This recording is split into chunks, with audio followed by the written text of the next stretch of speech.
Welcome back to the City Current Show. I'm your host, Jeremy Park. We're always honored to bring you inspiring stories of individuals and organizations making a difference, empowering the good.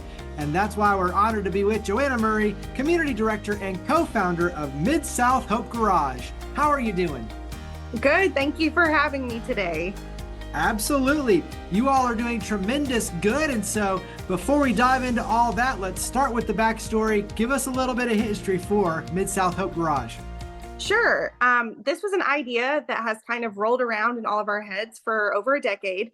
My husband, Ben, and our founder, Jeremy Brummer, are both mechanics and learned that trade from their dads and their granddads, and always had a heart to use that skill for good, but didn't quite know what that looked like. Fast forward a few years, and the Brummers became an adoptive family, and we became a foster family. And we both, we like to say, when God has opened your eyes to something, you can't unsee it. And he opened our eyes to see the vulnerable, especially women, and our heart just turned toward this community of women that they just need a hand to get back up on their feet. And that's kind of where the seed took root and Midsouth Hope Garage was born. So let's go ahead and dive into what you do, because it does put those skill sets to good use, and it does help those who need some help. So go ahead and describe the work you do with Midsouth Hope Garage. Sure. So we are a 501c3. And so people are able to donate their vehicles to us for a tax deduction. And then we are able to make all the needed repairs. We detail the cars through our once a month volunteer days. And then we're able to gift those cars for free back out into the community to those that we serve. Talk about where the donations come from, because it starts obviously with kind of a network of friends and family, and then shows like this help get the word out so that everyone can participate. But talk about the types of vehicles and give us some of those, background pieces. Yeah. Man, Memphis gets a bad rap. And from our point of view, Memphis is such a generous city. And we constantly are having people that we don't advertise ourselves. We don't have the budget for that. And so it's just been word of mouth. And so people just hear about our community, what we do with our vehicles, and they just reach out to us and want to donate them. And there's no perfect vehicle. I mean, every vehicle for us is perfect, honestly, because we have some moms that have 4 or 5 kids. And so they would require something like a van with a third row or an SUV with a third row. And then we have refugees that are single and wouldn't need that additional space. So they, would like a small sedan. And so we get all kinds of donations, and we have always found a home for them, even down to someone gifted us a handicap accessible driving van with hand controls. And we were just kind of stumped. Like, we were so thankful for the vehicle. We weren't quite sure what to do with it. We didn't have anybody at that point that needed one, that had ever applied for one. And a week later, we found our recipient just through word of mouth. And it was an older gentleman who had never owned a vehicle before, because they're expensive to add those additional features onto them. And he was in his 60s, and it was his first time to ever own a vehicle. And he could drive it because it had the hand controls for him to be able to drive. I know it's going to vary, obviously, based on the donation and, the condition of the vehicle, but talk about the process of bringing the vehicle back to life and, what it takes to be able to do that. Yeah, some vehicles need more to be brought to life than others, but we're not scared of that. So typically the process is, when you go to our website, there's a link if you want to donate a vehicle, and then you kind of list if you have a general idea of what's needed to get that car back onto the road. And then my husband, Ben, or Jeremy will go and look at the car and kind of just give an assessment. We do have a budget for each car that we're able to put money into. So if it's an engine, something large like that, we're not able to accept it. But most of the other smaller issues, we've got mechanics that volunteer and offer their time at that once a month volunteer day that are able to fix most of the smaller things. What does it mean on the other side for the recipients. Talk about, I mean, you kind of mentioned, the man who had never had one before, a vehicle, especially that was accessible. What does it mean for them? What are the testimonials you're starting to receive, in other words? Man, there have been so many stories. I feel like every car we give away, we kind of just end in tears because we're just so humbled. I'll probably tear up just talking about it now because we know that a car isn't the end all be all answer to their difficult times, but it is a piece of the puzzle. And a lot of times we work with women that have been trafficked or moms that are on the cusp of losing their kids to foster care because they can't get them to school. They can't keep a job because they don't have transportation. Men and women who have come, worked really hard to get sober, have served their time in prison and are starting a new life with a new perspective on life.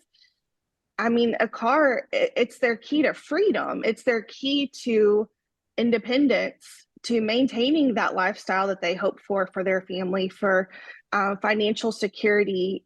It's not the end all be all, but it is a really big piece of the puzzle. You alluded to it that they can go online to the website, but talk about how kind of that application process takes place for the recipients. Yeah. So our application process has changed over the years. We've been open for 3 years. We've seen the need to alter the application process just because the need is so big. And we are 4 people who all have full-time jobs outside of this. We run this ministry as a volunteer program at this point with the hopes of going full-time, which I'm sure we'll talk about soon.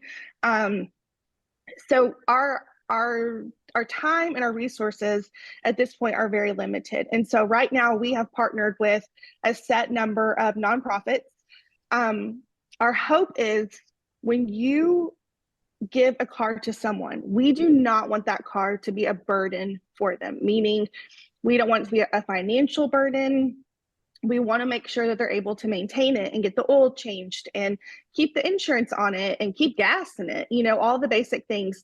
And we aren't set up to be able to walk with someone long-term to make sure that they can do those things. But there are so many incredible organizations in the greater Memphis area that are designed to walk with someone long-term. And so we have partnered with them and they kind of help us navigate the application process, see who's been really heavily involved in their programs, who's ready for a vehicle, what kind of vehicle would benefit them. Do we have one like that? And that's how we kind of match everybody up. Yeah, very smart, because I think to your point, it allows you to stay good at what you do and really be mission focused.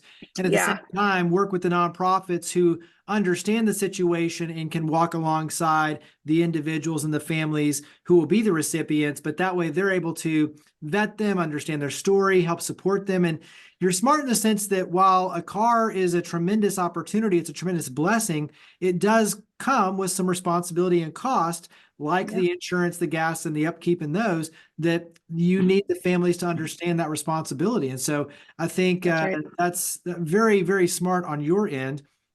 Talk about some of those nonprofits that you've been able to partner with. Yeah, we love them, man. I can't cheer loud enough for them. So we currently are partnering with A Way Out Ministries, which helps women that have been trafficked. One by One Ministries, which helps new moms and just kind of navigate and walk with them for up to 2 years, which is incredible. Life Choices, Youth Villages, and DCS. We really have a heart for those aging out of foster care.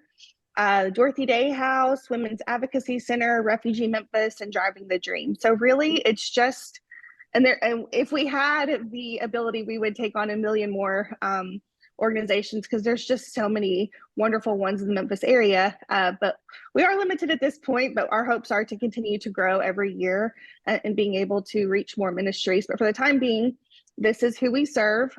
We feel like their heart is for that vulnerable person in the community that needs a second chance. And that's our heart, is just to be able to offer this second chance.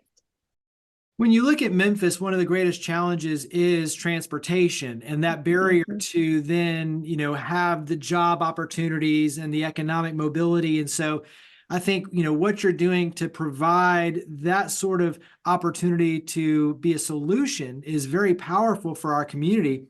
What is this process meant to you? What is, how is this, launching the nonprofit, well, seeing the need and then launching the nonprofit, and then, 3 years now in the process, working with the nonprofits, and also too being able to help the recipients, the individuals and families. How has this changed for you and your family, your perspective on your ability to be change makers and make a difference in the lives of others? Oh man. Every giveaway, when someone says how blessed they are by this car, we all joke and say, we know it's the truth that you are blessed by this car, but we're even more blessed to be able to be a part of this. It feeds my soul to be able to do this. It feeds all of our souls to be able to do this.